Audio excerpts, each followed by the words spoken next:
그 중간기, 그 다음에 우리 교재에 보게 되면 앞부분에는 이 신약 성경의 배경이 되는 중간기 시대의 이스라엘, 그 다음에 팔레스틴의 지배자들, 신약 시대의 사회 지배층, 종교 분파, 이런 거 쭉 얘기를 했잖아요.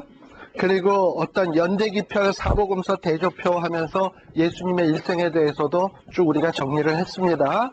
그래서 우리 교재의 1장에 해당되는 부분은 이제 더 이상 하지 아니하고 2장에 해당되는 부분 18페이지서부터 되는 어떤 마태복음 읽기, 우리 마태복음 읽기에 대해서 좀 제가 이미 말씀을 드렸습니다만은 이 마태복음 읽기에서부터 우리 다시 시작하는 걸로 그렇게 하도록 하겠습니다.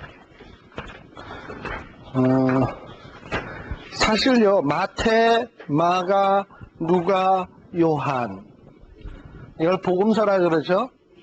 그 중에서 특별히 요한복음을 뺀 나머지 마태, 마가, 누가를 공관복음이라고 얘기를 합니다. 공관. 공관이라는 게 뭡니까? 공이라는 게 가치라는 얘기 아니야? 같은 시간에 같은 것을 볼 관자예요. 같이 본 거예요. 그러니까 어떤 예수님의 일생의 어느 한 부분들을 세 명의 전자가 본 것을 기록한 것이 공관복음입니다.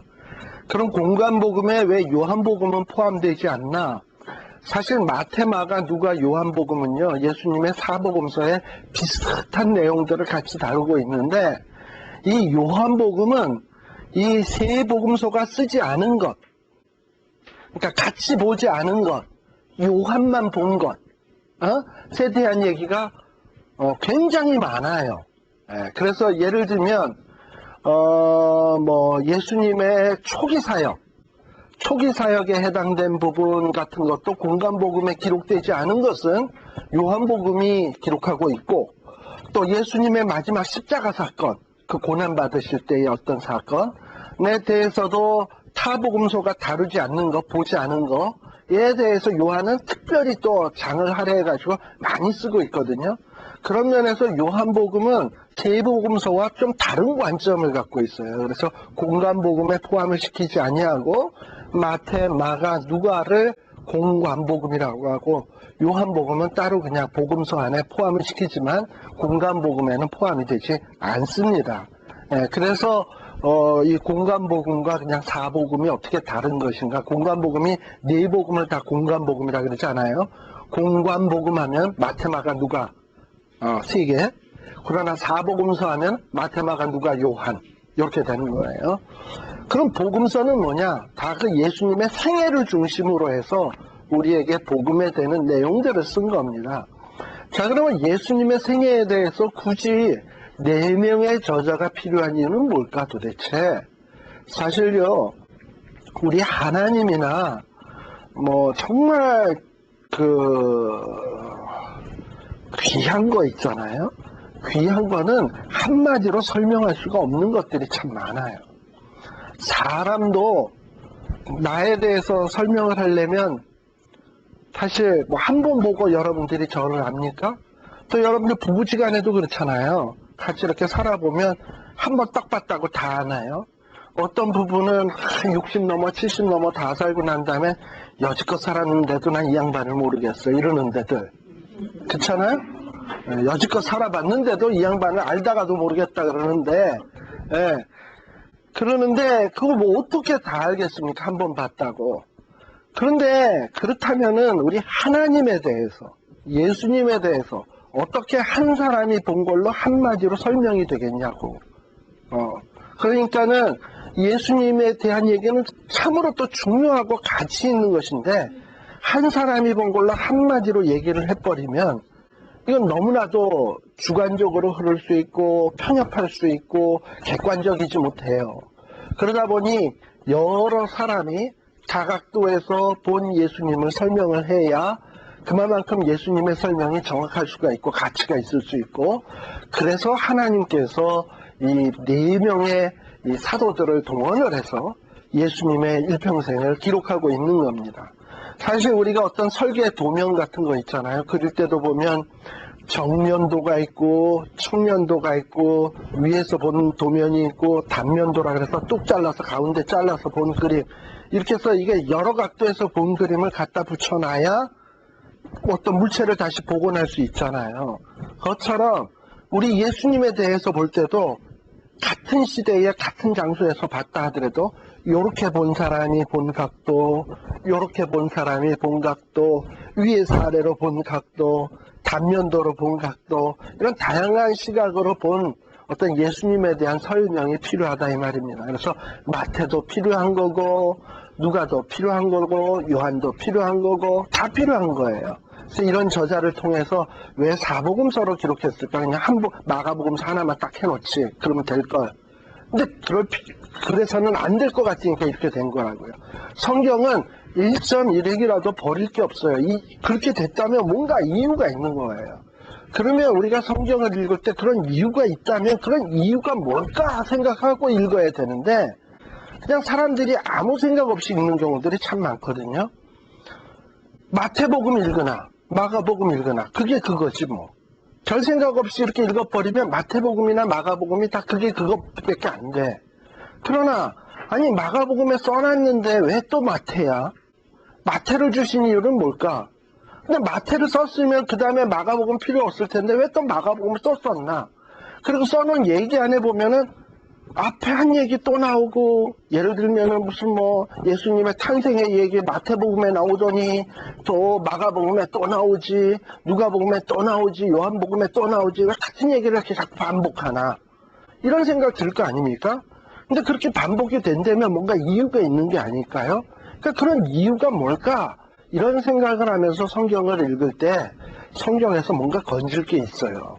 그러니까 막연히 읽으면 아무런 건질 게 없어. 그러나 머릿속에 내가 성경을 읽을 때 최소한 어떤 생각을 가지고 읽어야 되겠다 라고 하는 이 성경을 읽을 때 그 도구를 머릿속에 딱 우선 마련을 해놓고 그 도구에 입각해서 성경을 이렇게 훑어나가면 그 안에서 건질 게 참 많습니다. 그렇다면 마태복음을 읽을 때 우리가 가져야 될 생각이 뭐냐 하면, 우리가 모든 성경이 다 그렇습니다만 이 성경이 도대체 언제 누가 무엇을 어떻게 왜 썼나 하는 이런 생각을 꼭 가지면서 읽어야 돼요. 자, 그러면 마태복음은 언제 써졌을까요? 자, 그렇게 너무 막연하게 물으니까 참 또 헷갈리는데 이렇게 질문해 봅시다. OX 대답. 마태복음은, 마태가 예수님의 제자 아닙니까? 마태가 예수님을 이렇게 따라다니면서 예수님이 밀밭 사이로 이렇게 지나가신다. 그러면은 예수님이 밀밭 사이로 지나가신다. 따라가면서 이렇게 해서 막 적으면서 다녀. 메모하면서. 이러면서 쓰여진 게 마태복음이다. X. 그렇다면 그게 아니고 나중에 이제 예수님이 이렇게 해서 다 사시고 예수님 십자가 못 박혀 죽으시고 부활승천하시고 감람산에서 승천 딱 했어요. 그리고 이제 마태도 그때는 이제 예수님 승천하고 난 다음에는 에이 이제 예수님 언제 보나. 그런데 뭐 마가의 다락방에서 모여서 기도하려니까 모여서 기도하지 뭐. 그래서 그냥 기도하려서 기도했는데 오순절날 성령이 빡 임해서 그냥 열정이 팍 생겼어요. 그리고서는 그 다음에 막 성경 활동을 하는데 어느 날 가만히 설명이 긴 거 보니까 진짜 같아. 어느 날 유대인들을 딱 보니까 아니 유대인들이 딱 보니까는 이 양반들이 예수님이 이미 다 오셔서 구속사역을 이루시고 부활승천하셨는데, 그리고 메시아는 분명히 오셨다 가셨는데 아직도 메시아가 있어야 된다고 기다리고 있는 거예요. 그러니까 마태가 보니까 이 멍청한 사람들아 메시아를 이미 오셨어, 그분이 메시아야 막 이렇게 설명을 해주는데 안 믿어. 야, 얘네들한테 뭔가 조직적으로 내가 예수님의 생애에 대해서 좀 가르쳐야 될 필요가 있겠구나 라는 생각에서 집에서 집필하기 시작한 게 마태복음이다. 바로 그런 거예요. 그러니까는 마태복음이 예수님을 졸개 따르면서 기자 뭐 이렇게 메모하듯이 그렇게 쓴 게 마태복음이 아니야. 그러니까 도대체 이게 누가 썼나? 누가 썼다고요? 마태. 언제 썼나? 예수님의 생애 그 막 기간 중에 생애가 끝나고 난 뒤에 한참 지나서 왜 썼나? 아까 얘기했죠? 유대인들을 보니까 유대인들이 아직도 메시아가 안 왔다고 생각을 하는 거야. 예수님은 왔다 갔는데. 그리고 이미 이스라엘 백성들에 대해서 죄 문제의 해결을 위해서 모든 사역을 다 하시고 십자가에 위해서 피 다 흘리시고 다 이루었다 선언하고 그리고 부활승천해서 가셨는데, 근데 그 사람들은 이 자기의 동족인 유대인들은 그걸 안 믿어. 답답한 거예요. 그러니까 뭔가 예수님에 대해서 다시 좀 설명을 해야 되겠다는 필요성을 느낀 거야. 그래서 이 마태가 글을 쓴 거예요. 왜 썼나 설명이 됐죠? 왜 썼나? 언제 썼나도 얘기됐죠? 누구에게 썼나? 그럼 마태복음은 특별히 마태복음은 마태가 유대인들에게 쓴 거예요. 유대인들에게. 왜냐? 물론 우리가 복음서를 지금 이방인이었던 우리도 지금은 읽고 있습니다만, 마태가 처음에 펜을 들어서 쓸 때에는 자기 이 쓴 글을 누가 먼저 읽을 것인가를 생각하고 쓰지. 예. 처음부터 우리 한국 사람인 우리가 읽을 걸로 썼다면 마태가 하나님, 내가 한국말을 잘 모르는데 방언의 은사를 한국어로 좀 주셔서 애초에 이번에 한국어로 좀 쓸게요 하고 썼겠죠. 근데 우리 마태가 쓸 때의 1차 독자는 한국 사람이 아니었다고요. 유대인이었다고. 그러니까 유대인들을 향해서 쓴 거예요. 그러니까 유대인들에게 뭔가 전달하고 싶은 내용이 있어요. 그 전달하고 싶은 내용은 바로 오실 그이는 이미 오셨고, 그리고 바로 내가 따라다니던 나의 스승 예수 그리스도가 바로 그 메시아다. 너희들 왜 지금 딴 것을 기다리느냐? 그리고 이 메시아는 어떤 분이냐면 탄생에서부터 어쩌고저쩌고 쭉 써놓은 게 결국은 마태복음인 겁니다. 그러니까 언제 누가 어디서 무엇을 어떻게 왜 썼나 하는 것들을 우리들이 자꾸 고민을 하면서 생각을 하면서 마태복음을 읽으면, 아, 마태복음에 이 얘기가 이래서 나오는 거구나. 아, 이 얘기가 그래서 타복음서하고 이렇게 다르구나 하는 거를 느낄 수가 있는 거예요. 자, 그래서 여러분들이 딱 보시게 되면 18페이지에 보시게 되면 제가 지금 한 얘기를 가지고 한번 생각을 해보세요. 누가 썼냐? 마태가 썼어요. 근데 이 마태는 직업이 원래 세리였습니다. 세리라고 한다면 어떤 사람이냐 하면은 이 로마와 이스라엘의 그 세금 내는 이스라엘 사람들의 중간 역할을 하는 사람이에요. 중개 역할. 즉 무슨 얘기냐? 이스라엘 사람들한테 뜯어내가지고 로마에 갖다 바치는 사람이 세리예요. 그러니 이 유대인들 입장에서는, 일반 평민 유대인들 입장에서는 세리는 아주 매국노와 같은 사람입니다. 자기네들의 돈을 뺏어서 로마에다 갖다 바치는 사람들이니까 정말 인간 말종 같은 사람들이 세리였어요. 그리고요, 세리 자신들도 그걸 알아요. 자기를 인간 말종으로 본다. 그거 알아요. 여러분들도 그렇잖아요. 저 사람이 나 싫어한다. 실제 저 사람이 나한테 대해서 싫어하는 감정을 갖고 있으면 며칠 이렇게 얘기하다 보고 그 사람 눈빛만 봐도 저 인간이 나를 인간 같지 않게 여기는구나 딱 느끼고 알아요. 이심전심이라고 다 벌써 저쪽 마음이 그러면 내 마음에 다 전달이 돼. 저 사람이 날 미워하는 것 같으면 벌써 내가 느껴요. 세리들이 벌써 그걸 느끼고 살았어요, 본인들이. 그래서 자기네들은 멸시받는 사람, 유대인들의 끼일 수 없는 사람, 버림받은 사람, 그렇게 느끼고 있어요. 그러다 보니 이들의 최고의 목적은 뭐냐면, 어차피 베린 몸, 어차피 사람들이 인정 안 하는 거, 어차피 나를 멸시하는 거, 내 믿을 거는 돈밖에 없다. 돈으로 가는 거예요, 그 세리들의 본능은. 그래서 돈이 그 사람들에겐 최고인 거예요. 그래서 돈을 벌기 위해서 어떡하냐? 열심히 걷어다가 로마에다 갖다 바쳐. 그러면 로마 사람들은 또 세리를 좋아하냐?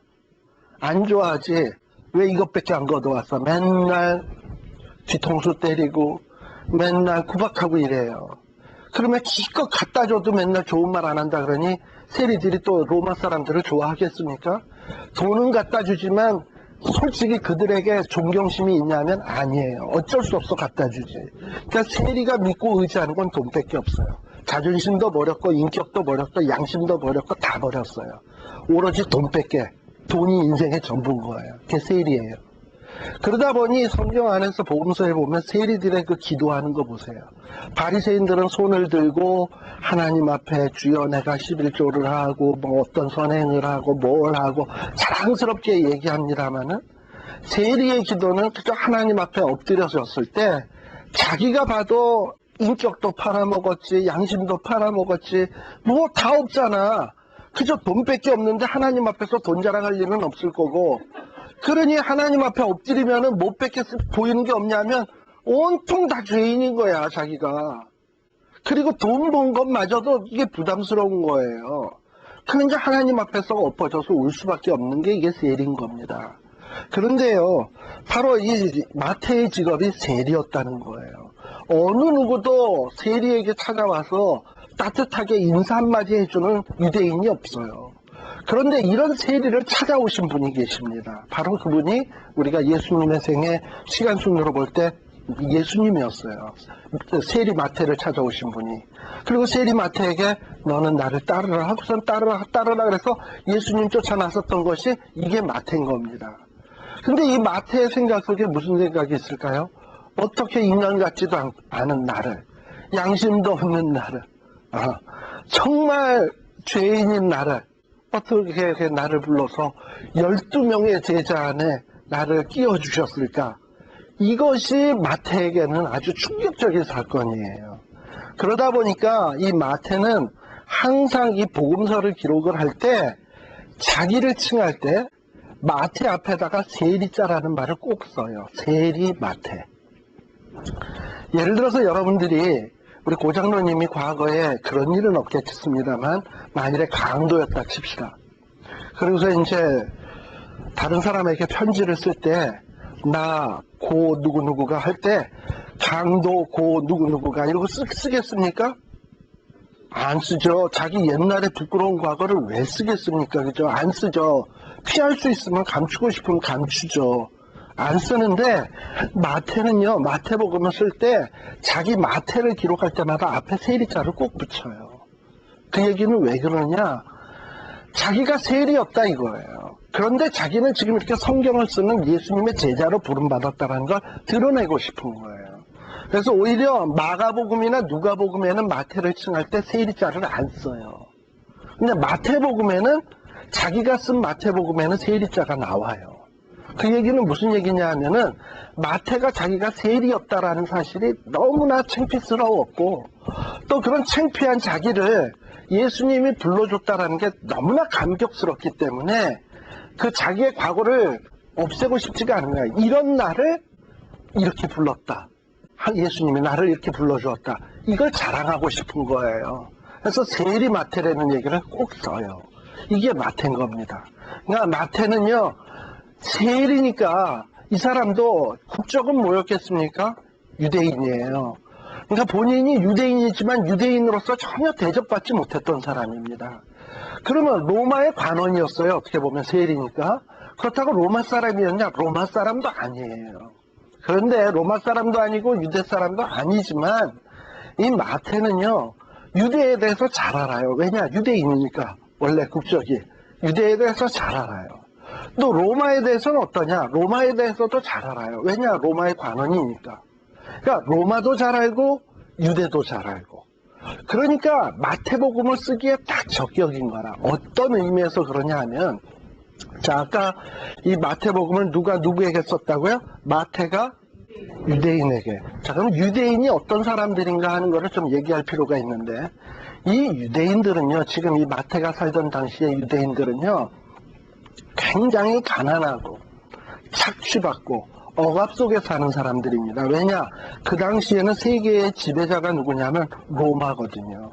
로마가 세리들 보내서 자꾸 뺏어가고 이러니까는 맨날 억압과 착취 속에서 사는 거예요.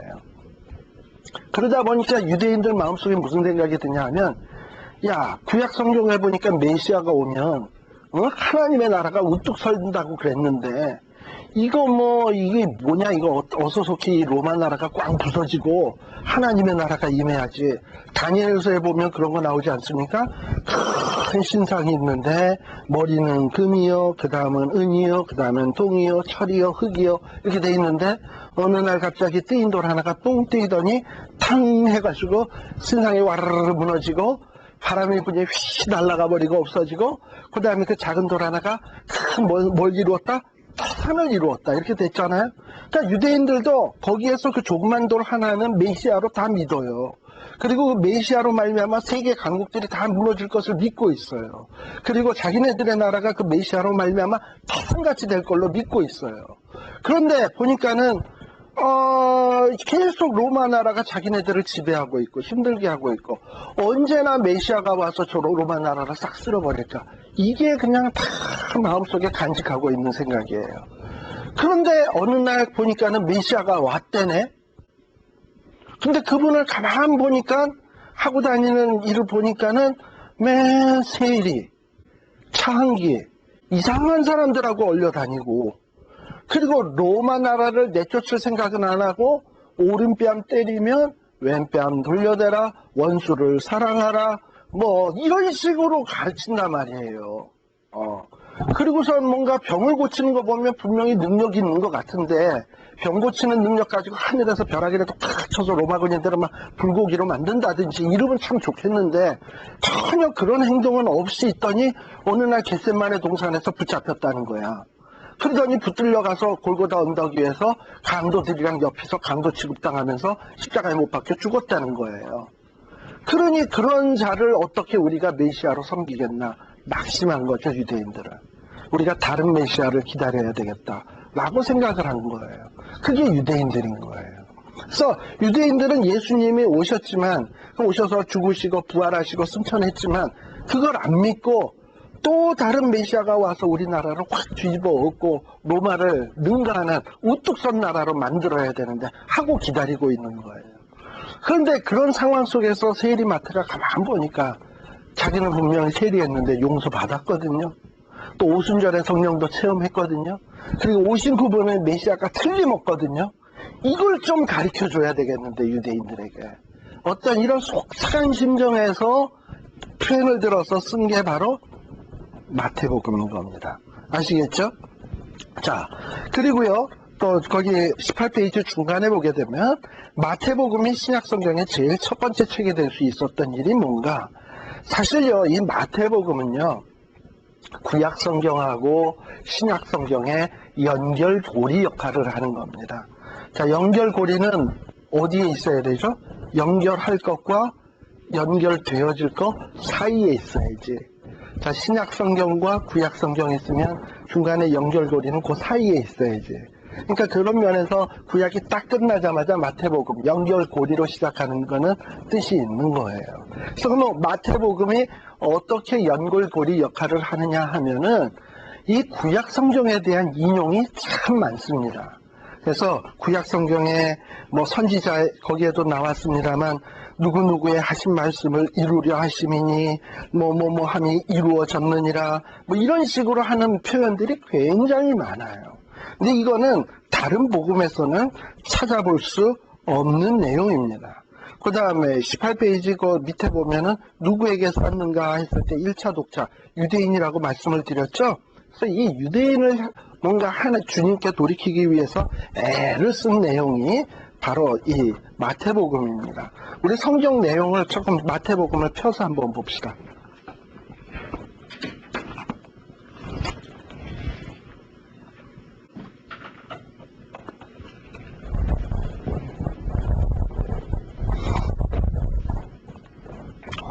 마태복음에 보시면 1장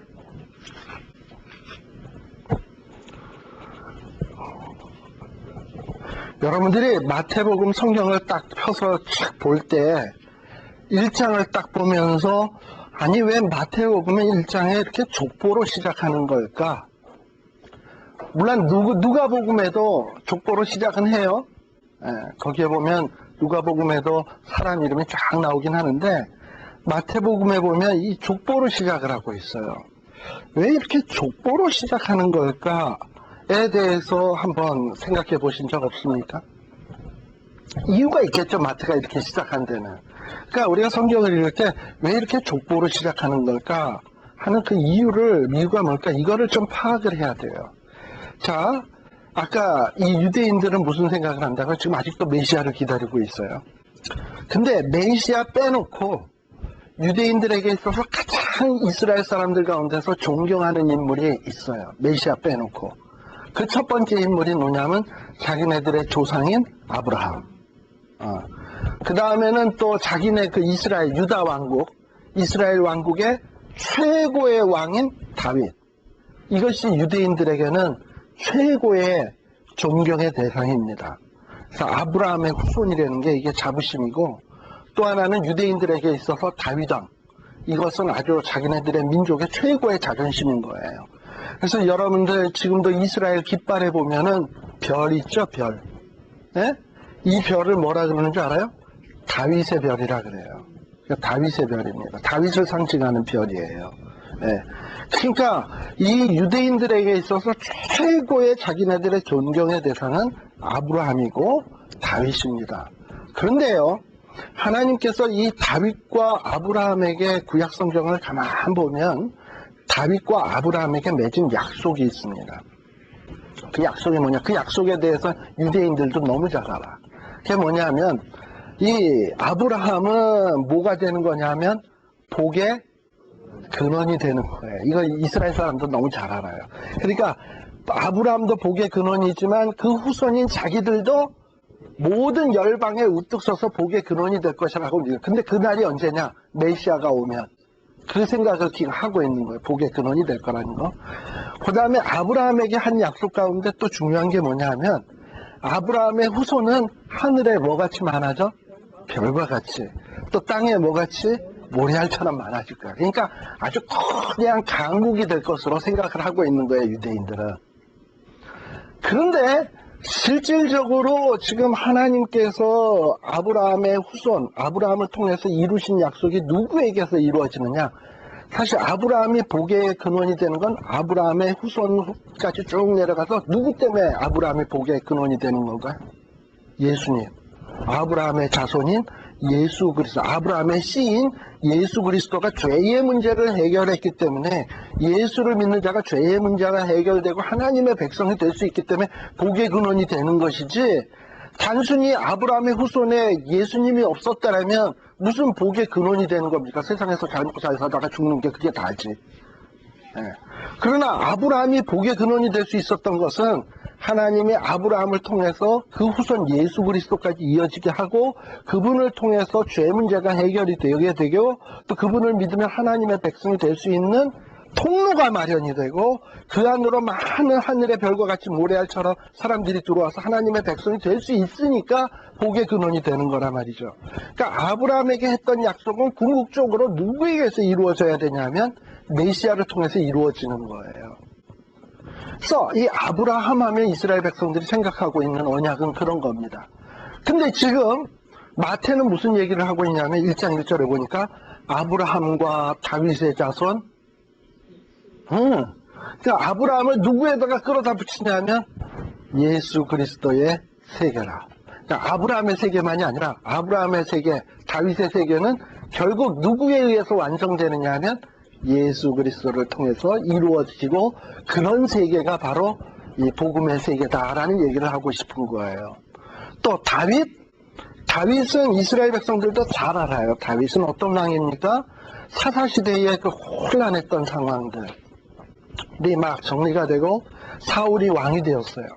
그러나 이 사울이라고 하는 왕은 굉장히 미약한 왕이었어요. 처음에는 겸손하고 잘한 것 같았지만, 그래서 사울이 왕이 되었을 때도 끊임없이 블레셋의 공격을 받던 이스라엘은 나약한 나라였습니다. 물론 사울 왕 이전에 사무엘이 잠시 다스리고는 있었지만 왕이 없을 때 그때에 엘리제 사장의 두 아들 홈리와 비느하스가 법궤 들고 나가서도 블레셋에게 찌고 법궤 빼앗기고 뭐 이런 일들이 있었잖아요. 그러니까 나라가 굉장히 약했거든, 사울 왕 때까지. 그러다가 나라를 단단한 반석 위에 세우는 왕이 다윗 왕이란 말이죠. 그러니까 이스라엘 백성들에게 이스라엘이 기틀을 다지게 됐을 때의 왕이 다윗 왕이었어요. 근데 이 다윗 왕 때 하나님께서 사무엘서 7장인가요? 거기에 보면 큰 약속을 하나 해요. 내 위가 영원할 것이다. 내 보좌가 견고할 것이다 라는 약속을 했어요. 그러니까 왕의 보좌가 영원히 견고하고 변치 않고 보존될 것이라 그랬는데 그 약속을 했거든요. 이거 하나님의 변치 않을 약속이에요. 근데 실질적으로 다윗의 보좌가 어떻게 됐습니까? 역사 속에 보면 바벨론에 망해가지고 시드기야 왕이 포로로 잡혀가고 그 이전에 여호야긴 왕이 포로로 잡혀가고 그래가지고 완전히 그렇게 해서 쫄딱 망했잖아요. 그런데도 유대인들은 어떤 마음이냐면 하나님이 다윗의 후손인 누군가를 보내서 다윗의 위를 회복시킬 거다. 이스라엘을 회복시킬 거다. 이 기대감을 갖고 있었어요. 근데 그 기대감이 초창기에 누구냐면 바벨론 포로로 잡혀갔다 돌아올 때 수룹바벨, 다윗의 후손이었거든요. 수룹바벨이 그 사람 아닐까 싶었는데 거기에 낙심했어요. 수룹바벨이 죽었으니까. 그리고 저는 말라기 때 보면 하나님이 어디 있느냐 하면 이러고서 계속해서 지금 메시아를 기다렸던 상황 속에 누가 왔었냐 하면 예수님이 온 거거든요. 근데 아까도 얘기했지만 예수님이 왔는데 원수를 사랑하라 그랬지 로마를 때려부실 생각 전혀 안 하지. 그러니까 또 예수님에 대해서 실망했단 말이에요. 지금 그러고 있는 상황이에요. 그런데 그런 상황에 마태가 무슨 얘기를 하는 거냐면 다윗의 위를 보존시키리가 누군지 아느냐. 바로 너희들이 믿지 않았던 예수 그리스도가 바로 그분이다. 다윗의 위를 회복시킬 분이다. 그래서 지금 이 유대인들에게 제일 먼저 던지는 말이 너희들이 제일 소중히 여기는 자가 누구냐? 아브라함 아니냐? 다윗 아니냐? 그러나 그분들에게 주셨던 약속을 성취하실 분은 예수 그리스도다. 그걸 너희들이 알아야 된다 하고 첫 번째 외침이 이걸로 시작하는 거예요. 그러니까 마태가 왜 이렇게 시작하는지 제가 아까 말씀드렸듯이 언제 누가 어디서 무엇을 어떻게 왜라고 하는 것을 생각을 하면 좀 감이 잡히죠. 물론 우리가 그전에는 성경을 이렇게 읽었을지 몰라요. 신약성경 읽으면서 신약성경 처음이니까 예수님에 대한 얘기니까 아브라함과 다윗의 자손 예수 그리스도의 세계라 이렇게 시작하나 보다 하고 읽겠지만 그러나 우리가 배경을 생각하고 또 읽는다면 다를 거예요. 자, 그리고서는 쭉 해서 이렇게 나오는데 그렇게 해서 쭉 해서 그 다음에 진짜 그러면 어떻게 해서 예수 그리스도가 다윗의 후손인가 하는 걸 증명하기 위해서 아브라함 때서부터 다윗에 이르기까지 족보를 쭉 얘기하고 어떻게 해서 예수님이 탄생되게 되었는지 설명하기 위해서 족보가 나오는 겁니다. 그런데요, 그러다가 갑자기 18절에 보니까 이상한 얘기로 딱 얘기가 전환이 돼요. 18절에 1장 18절 족보 얘기가 딱 끝났어요. 특별히 17절에 보니까 아브라함부터 다윗까지 몇 대? 14대. 다윗부터 바벨론에 이거할 때까지 14대. 바벨론으로부터 이거한 후부터 그리스도까지 14대. 그러니까 예수 그리스도는 아브라함의 후손이고 아울러 다윗의 후손이고 또 아브라함의 약속을 성취할 자고 다윗의 약속을 성취할 자다. 이 얘기를 하고 싶은 거예요. 이때까지의 내용이. 그런데 18절에 보니까 갑자기 얘기가 바뀌면서 어떻게 시작을 하냐면 예수 그리스도의 나심은 이러하다 하고서는 또 희한한 얘기로 시작을 해요. 그러면서 무슨 얘기하냐면 1장 18절에 보면 모친 마리아가 요셉과 정혼하고 동거하기 전에 성령으로 잉태된 것이 나타났더니 하면서 예수님의 그 동정녀 탄생, 성령으로 말미암아 탄생하는 얘기가 등장을 하게 됩니다. 자, 왜 이 얘기를 하는 걸까요, 도대체? 자, 이 얘기는 22절을 보세요, 여러분들이. 22절에 보게 되면 자, 이렇게 예수님이 아브라함의 후손이고 다윗의 후손이곤 한데 정상적인 아브라함의 자식들, 다윗의 자손들처럼 정상적인 어떤 아이 낳는 방식으로 태어난 것이 아니고 예수님은 특별히 성령으로 잉태돼서 태어난 이유는 1장 22절 그렇게 된 데는 이유가 있는데 그 이유는 뭐냐 하면 다 같이 시작. 모든 일이 된 것은 주께서 성질하셨다. 그러니까 예수님이 성령으로 잉태된 것은 다른 사람하고 다르게 성령으로 잉태된 것은 이유가 있다. 그 이유는 뭐냐 하면 선지자의 하신 말씀을 이루기 위해서다 라고 얘기하고 있는 거예요. 그러니까 지금 마태는 유대인들에게 무슨 얘기를 하고 있냐면 너희가 알고 있는 예수님은 그냥 하늘에서 뚝 그냥 자생적으로 다른 자식들 태어난 것처럼 태어난 게 아니라 구약에 너희들이 그렇게 좋아하는 선지자들 그 선지자들의 그 예언대로 오신 분이다. 그래서 그분은 탄생도 다윗의 후손, 아브라함의 후손이라고 해서 그들 후손, 다른 후손처럼 온 게 아니라 또 성경에 예언된 대로 성경에 예언된 것을 이루게 하기 위해서 성령으로 잉태돼서 태어났다라고 얘기하는 거예요. 여러분들 구약 성경에 이사야 7장 14절에 뭐라고 되어 있습니까? 보라, 처녀가 잉태하여 아들을 낳으리니 그 이름을 임마누엘이라 하리라 그랬잖아요. 분명히 누가 잉태하여 아들을 낳아? 처녀가 잉태하여 아들을 낳아. 그러면 예수님은 보통 탄생의 방법으로 태어나면 안 돼. 메시아는 처녀의 몸에서 태어나고 성령에 의해서 잉태돼야 돼. 근데 유대인들은 그걸 알아요. 처녀의 몸에서 태어날 것도 알고 성령에 의해서 잉태돼야 될 것 아는데 그게 예수인지는 모르는 거예요.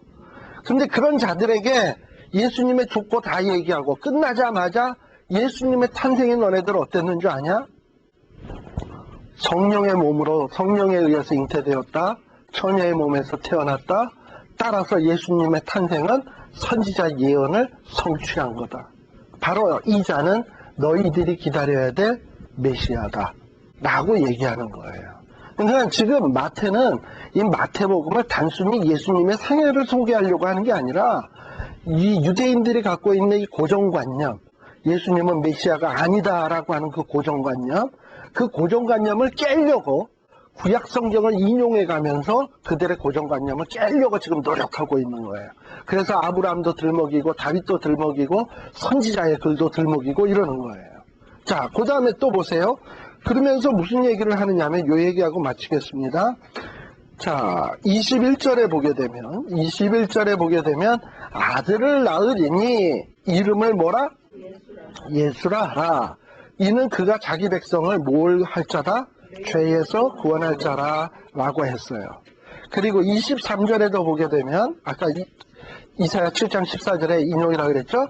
보라 처녀가 잉태하여 아들을 낳을 것이요 그 이름을 임마누엘이라 번역한즉 하나님이 우리와 함께 하시라 함이라 라고 되어 있습니다.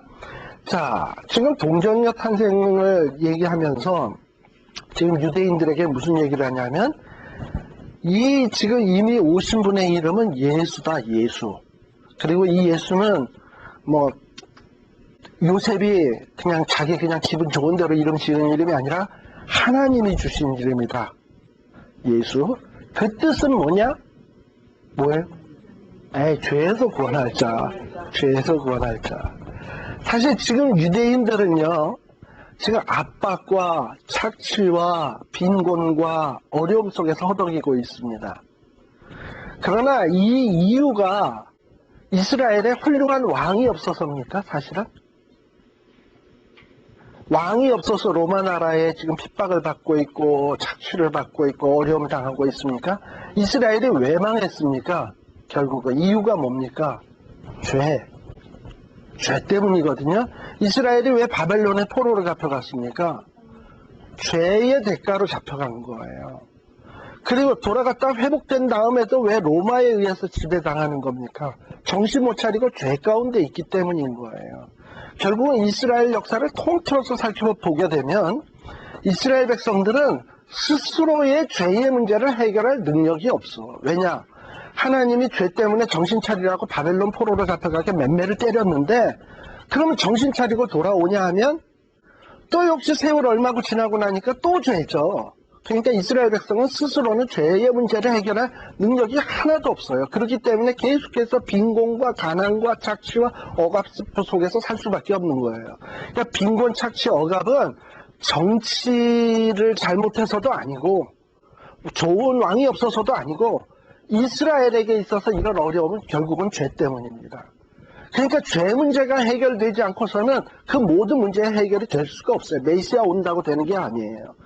메시아가 와서 암만 정치를 잘해도 죄 문제 해결 못하면 그건 잠깐뿐일 거예요.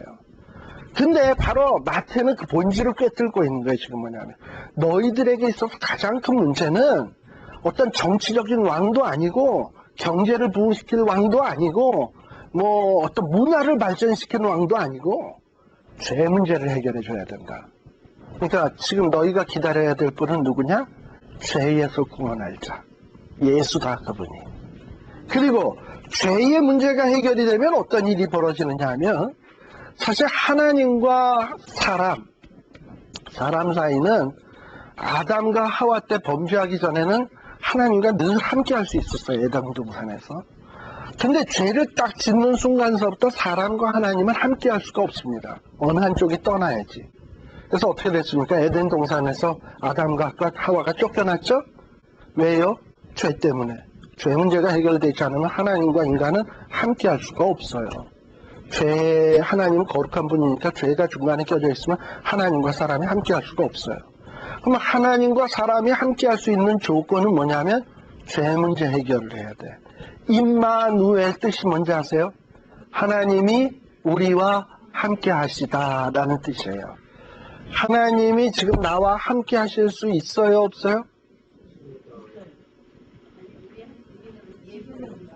예수 믿은 다음엔 가능하지만 예수 믿고 우리의 죄 문제가 해결되기 전에는 하나님이 우리와 함께 할 수 없어요. 하나님이 오시면 우린 다 죽어요.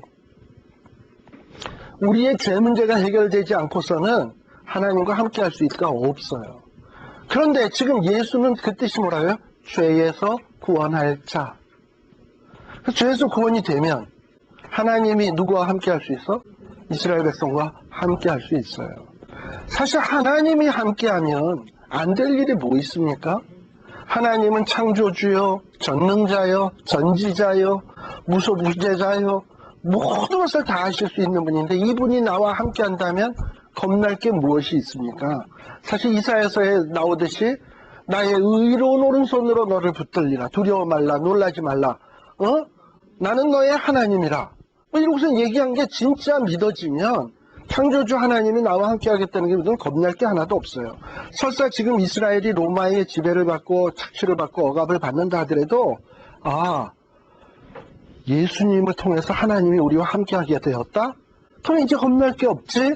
이렇게 가야 되는 거예요. 근데 아직 유대인들은 이 복음을 모르는 거야.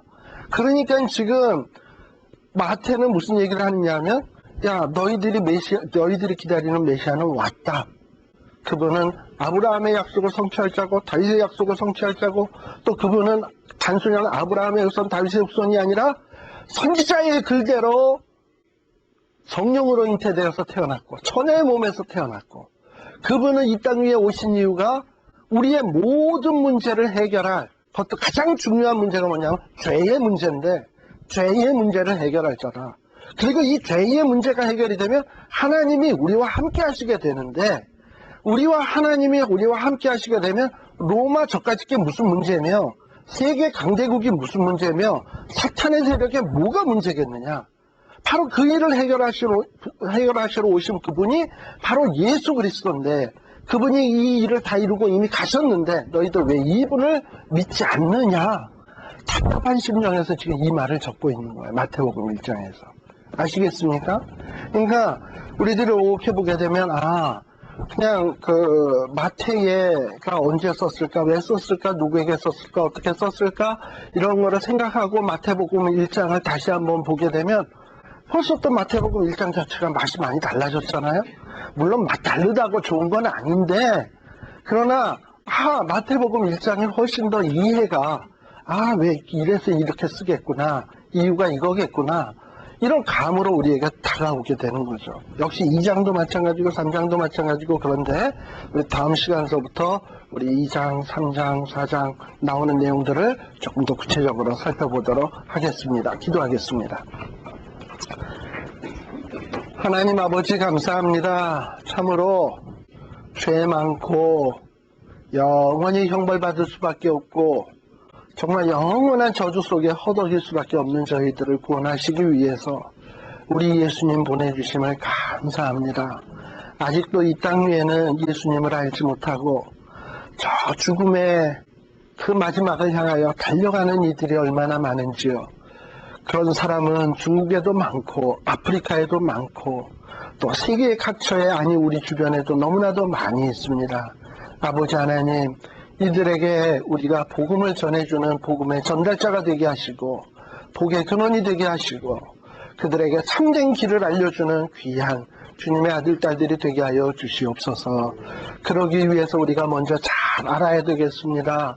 우리 주님이 어떤 분인지, 우리 하나님이 무엇을 원하시는지 알아야 되겠는데, 이 일을 위하여 우리가 매주 토요일마다 이렇게 모이고 있는데, 아버지 하나님 이 모임에 복 주시고 또 모이는 우리에게 복 주셔서 더욱더 주님을 깊이 알아가게 하여 주시고, 먼저 주님의 은혜에 우리가 녹아지게 하여 주시며, 그리하여서 우리가 변화되고 우리가 참으로 참된 믿음의 사람들이 되어서 우리 가는 곳곳마다 축복의 말씀을 증거하며 축복을 전달하는 전달자들이 다 되게 하여 주시옵소서.